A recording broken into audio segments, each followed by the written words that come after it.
Hello friends, नमस्कार, जय Hind, Vande Mataram. UP BEd प्रवेश परीक्षा 2023 के लिए सामान्य ज्ञान का टेस्ट सुबह 9 बजे होता है। लेकिन अभी एक दो दिन से लाइव क्लासेस नहीं हो पा रहा है क्योंकि यहाँ पर लाइट की बहुत समस्या हो रहा है, तो जिसकी वजह से वाईफाई वो काम नहीं कर रहा है। अदरवाइज क्लासेस आपका लाइव ही रहता है। चलिए तो क्लास स्टार्ट करते हैं। आज का 57 नंबर से स्टार्ट करते हैं। क्वेश्चन ये कह रहा है कि ग्रामीण अवस्थापना विकास कोष का सृजन किसके अधीन होता है? ये किसके अधीन होता है डियर? ये आपका कृषि मंत्रालय के अधीन होता है। इट मीन्स ऑप्शन नंबर आपका यहाँ पर सी यहाँ पर राइट हो गया है। राइट, क्लियर है ना? तो विकास कोष का सृजन जो होता है वो किसके अधीन होता है? कृषि मंत्रालय के अधीन होता है। नेक्स्ट क्वेश्चन आपसे कह रहा है कि भारतीय रिजर्व बैंक के गवर्नर के कार्यकाल की अवधि कितनी होती है? तो देखो, भारतीय रिजर्व बैंक के गवर्नर या आपका एक आरबीआई का है, पक्के एक सेंट्रल बैंक है, केंद्रीय बैंक है, और इसका जो कार्यकाल होता है, आरबीआई का कार्यकाल होता है, गवर्नर का कार्यकाल, वो 3 साल का लिए होता है। कितना? 3 साल के लिए होता है। अभी अगर हम बात करें तो वर्तमान में कौन है? शक्तिकांत दास,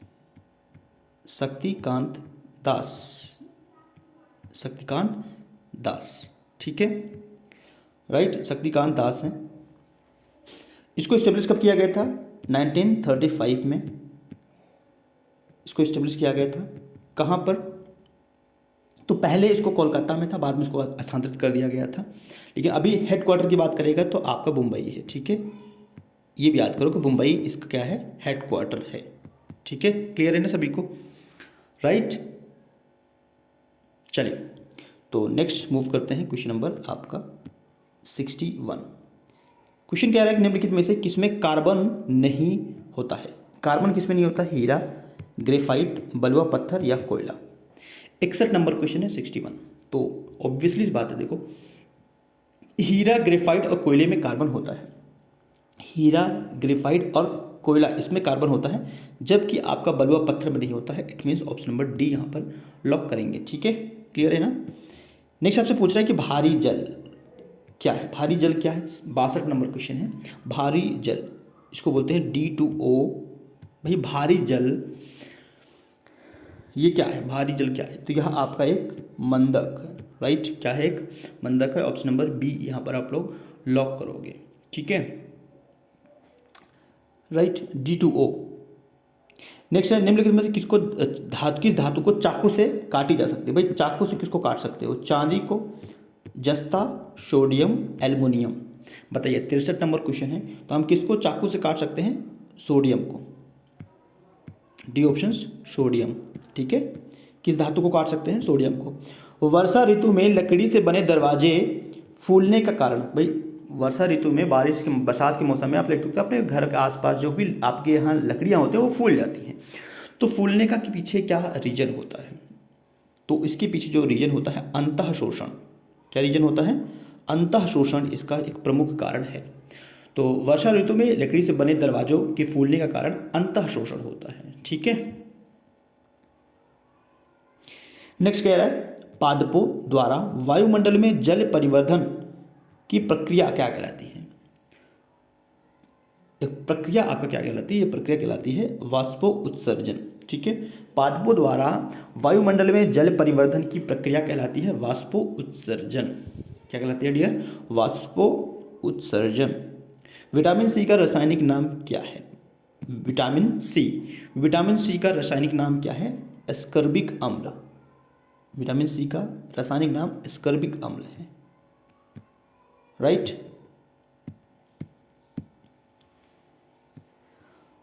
नेक्स्ट क्वेश्चन है, आरक्तता निम्न में से किन विटामिन की कमी के कारण हो जाता है? अल्पता के कारण होता है। आरक्तता निम्न में से किन विटामिन की अल्पता के कारण हो जाता है? 67 नंबर है। देखो, शरीर को हेल्दी बनाए रखने के लिए हमें कुछ विटामिन की जरूरत होती है और पोषक तत्वों की भी जरूरत होती है। उनमें से विटामिन बी जो होते हैं वो अपने आप में एक समूह है, और विटामिन बी में बहुत सारे होते हैं। Vitamin C, vitamin B1, vitamin B2, vitamin B3, vitamin B5, vitamin B7, vitamin B8, B9, B12। तो ये सभी सम्मिलित होते हैं कौन से ग्रुप में? विटामिन बी वाले ग्रुप में, ठीक है। विटामिन बी में ये सभी आपके सम्मिलित होते हैं, राइट। तो हमें अगर हम ऑप्शन में जाएंगे तो विटामिन सी और विटामिन 12 की आवश्यकता होती है, राइट।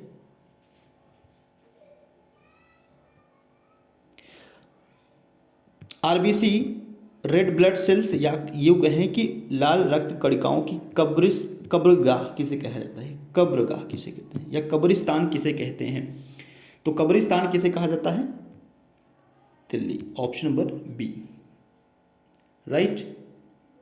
क्लियर है? इसको प्लीहा भी कहते हैं, प्लीहा, प्लीहा।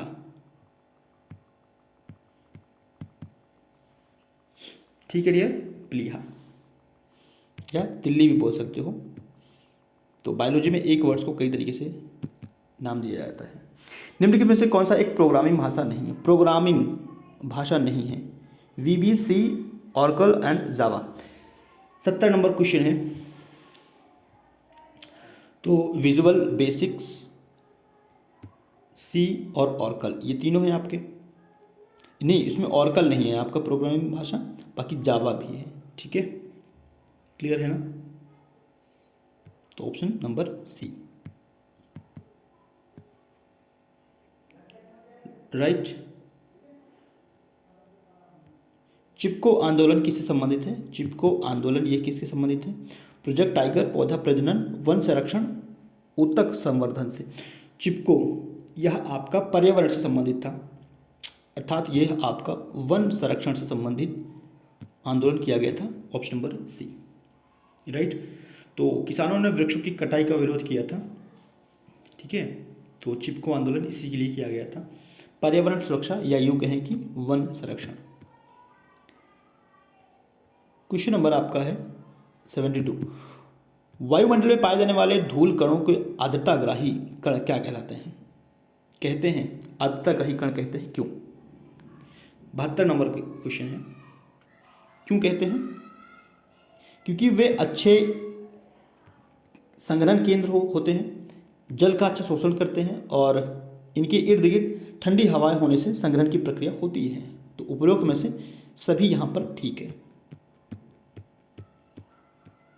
वायुमंडल में पाए जाने वाले धूल कण को हम लोग आर्द्रताग्राही कण कहते हैं। क्यों कहते हैं? क्योंकि ये अच्छे संग्रहण केंद्र होते हैं, जल का अच्छा शोषण करते हैं और जो इर्द गिर्द हवाएं होती हैं उनको ठंडी होने से संग्रहण की प्रक्रिया होती है।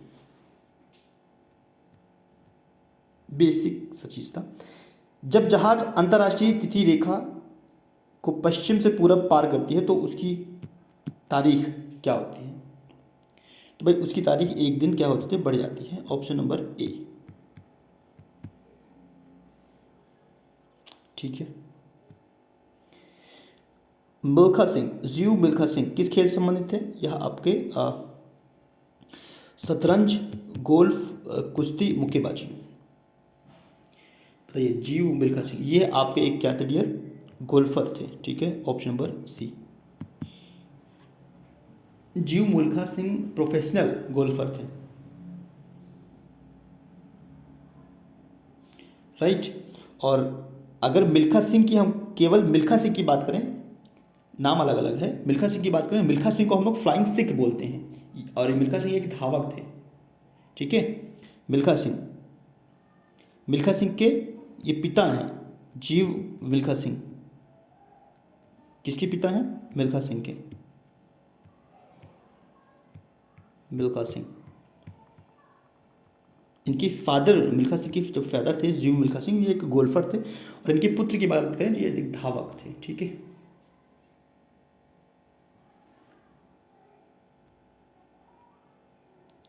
फिरोज तुगलक द्वारा स्थापित दार उल जफा क्या है? बताइए, फिरोज शाह तुगलक के द्वारा स्थापित दार उल सफा क्या था? 75 नंबर क्वेश्चन है। यह आपका क्या था भाई? एक अस्पताल था, खैराती अस्पताल था, रोगियों की चिकित्सा किया करता था। तो बी ऑप्शन है दार उल सफा। किस वर्ष नीति आयोग अस्तित्व में आया था? भाई नीति आयोग तो योजना आयोग को समाप्त करके नीति आयोग किस वर्ष अस्तित्व में आया था? तो यह आया था 1 जनवरी 2015, अर्थात डी ऑप्शन लॉक करोगे। योजना आयोग को समाप्त करके नीति आयोग का गठन किया गया था। ठीक है, काम वही है, सिर्फ नामकरण कर दिया गया था। बताइएगा वित्त विधेयक व विधेयक है। वित्त विधेयक क्या है? वित्त विधेयक क्या है? तो वित्त विधेयक व विधेयक है जिसमें सरकार क्या करती है? टैक्स, जो भी टैक्स होते हैं, जो भी कर होते हैं आदि के द्वारा जुटाई गई धनराशि का उपयोग करने का प्राधिकार देता है। प्राधिकार देता है। भाई कबीर का पालन पोषण एक मुस्लिम जुलाहे ने किया था, उनका नाम क्या है? रहीम, नीमा, चैतन्य, रामानंद। 80 नंबर क्वेश्चन है। ये स्टोरी आप लोग जानते हो कि नीमा नाम के 2 जुलाहे थे, नीरू और नीमा नाम के 2 जुलाहे थे जिन्होंने कबीर का पालन पोषण किया था। ठीक है, वैदिक काल में बलि शब्द का अर्थ क्या होता है? वैदिक काल में बलि शब्द का अर्थ क्या होता है? बलि अर्थात प्रजा द्वारा शासन को दी गई भेंट। प्रजा के द्वारा शासक को दी गई भेंट बलि कहलाती है। कब? वैदिक काल में कहलाता था। नेक्स्ट है आपका हिस्ट्री क्वेश्चन है, सतवाहन राजा ने स्वयं एक ब्राह्मण की उपाधि धारण किया था। एक ब्राह्मण की उपाधि धारण किया था। कौन थे भाई? ये आपके गौतमी पुत्र सातकर्णी, ऑप्शन नंबर सी। किस सतवाहन राजा ने स्वयं को एक ब्राह्मण की उपाधि धारण किया था कहा था? तो वो गौतमी पुत्र सातकर्णी थे, ऑप्शन नंबर सी। बौद्ध ग्रंथ में 16 महाजनपदों का उल्लेख हमें कहां पर मिलता है? 16 महाजनपदों का उल्लेख हमें अंग्योत्तर निकाय में मिलता है, ऑप्शन ए यहां पर लॉक करोगे। और बहुत ही अच्छा क्वेश्चन है ये वाला। नेक्स्ट क्वेश्चन आपसे कह रहा है कि निम्नलिखित में से किस शासक ने भारत में सर्वप्रथम एकता व्यवस्था प्रारंभ किया? एकता व्यवस्था प्रारंभ किया था। 84 नंबर क्वेश्चन है, 84। एकता प्रारंभ किया था इल्तुतमिश ने। ठीक है, किसने किया था? इल्तुतमिश। इल्तुतमिश कौन था? कुतुबुद्दीन ऐबक का गुलाम, या यूं कहें कि इसका दामाद। ठीक है, गुलाम भी था, दामाद भी था और इसका उत्तराधिकारी भी था। तो इसने ही एकता व्यवस्था लागू किया था। बुलंद दरवाजा किसके द्वारा बनवाया गया था? बुलंद दरवाजा किसके द्वारा बनवाया गया? तो आगरा शहर से 43 किलोमीटर की दूरी पर है, फतेहपुर सीकरी नामक स्थान पर एक प्रवेश द्वार है जिसे हम बुलंद दरवाजा के नाम से जानते हैं। इसका निर्माण किसने करवाया? इसका निर्माण अकबर ने करवाया था। किसने करवाया था? अकबर। ठीक है, मनसबदारी व्यवस्था। भारत में मनसबदारी व्यवस्था किसने प्रारंभ किया था? मनसबदारी व्यवस्था किसने प्रारंभ किया था? तो ये भी संबंधित है अकबर थे। ठीक है, राइट। नेक्स्ट है वहाबी आंदोलन, इसका मुख्य उद्देश्य क्या था? वहाबी आंदोलन, इसका मुख्य उद्देश्य क्या था? इसका मुख्य उद्देश्य था इस्लाम का शुद्धिकरण करना। वहाबी आंदोलन, इसका मुख्य उद्देश्य था इस्लाम का क्या करना? शुद्धिकरण करना। भारतीय इतिहास में 6 अप्रैल 1930 ईस्वी की तिथि जानी जाती है। महात्मा गांधी तथा द्वारा दांडी मार्च हेतु, प्रथम गोलमेज सम्मेलन हेतु, गांधी इरविन समझौता, जलियांवाला हत्याकांड। तो जलियांवाला बाग हत्याकांड तो 1919 में हुआ था, तो यहाँ पर ये ऑप्शन तो गलत हो जाता है। तो यह आपका ऑप्शन जो करेक्ट है यहाँ पर महात्मा गांधी के द्वारा दांडी मार्च किया गया था, तो ऑप्शन नंबर ए यहाँ पर राइट है। ठीक है, दांडी मार्च जिसे नमक कानून भी कह सकते हैं हम लोग। क्यों किया गया था गांधी जी के द्वारा? क्योंकि नमक पर भी टैक्स लगा दिया गया था ब्रिटिश गवर्नमेंट के द्वारा। ठीक है, नेक्स्ट है 89 नंबर क्वेश्चन है, निम्न में से कौन सा वृक्ष जो कभी सामाजिक वानिकी में लोकप्रिय था अब एक पारिस्थितिकी आतंकवादी माना गया है? पारिस्थितिकी आतंकवादी माना गया है। पहले लोकप्रिय था, अब उस वृक्ष को एक आतंकवादी के रूप में मानते हैं। भाई क्यों, ऐसा क्यों है बताओ? कौन सा वृक्ष है? यूकेलिप्टस है, eucalyptus, option number D. Bharat की निम्नलिखित में से कौन सी जनजाति प्रोटो ऑस्ट्रेलॉयड प्रजाति से संबंधित है? 90 नंबर क्वेश्चन है। यह संबंधित है संथाल प्रजाति। ठीक है, ये जनजाति है भाई, संथाल जनजाति, प्रोटो ऑस्ट्रेलॉयड प्रजाति से संबंधित है जनजाति। ठीक है, क्लियर है। तो और भी है, जैसे कि आपके भील, भील भी इसी में शामिल है, आपके भील जनजाति।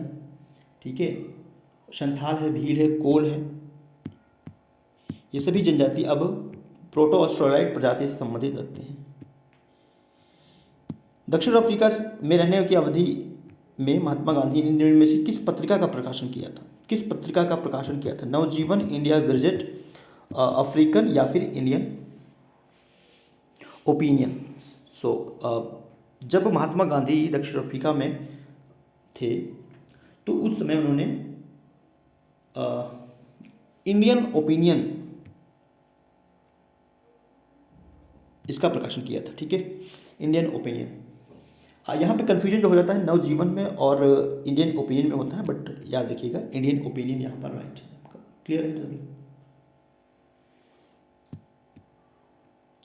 निम्न में से किस राज्य की सीमा बांग्लादेश से नहीं मिलती है? बांग्लादेश से कौन सी राज्य नहीं मिलती है? तो इसके लिए देखो, अगर आपको मैप याद है ना, मैप अगर आपके माइंड में है तो आप समझ पाओगे कि किस राज्य की सीमा बांग्लादेश से नहीं मिलती है।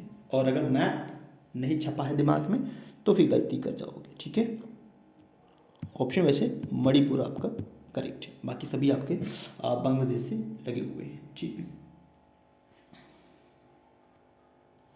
आई होप सेशन आपको पसंद आया होगा। सेशन को लाइक कीजिएगा, शेयर कीजिएगा, सब्सक्राइब कीजिएगा। धन्यवाद।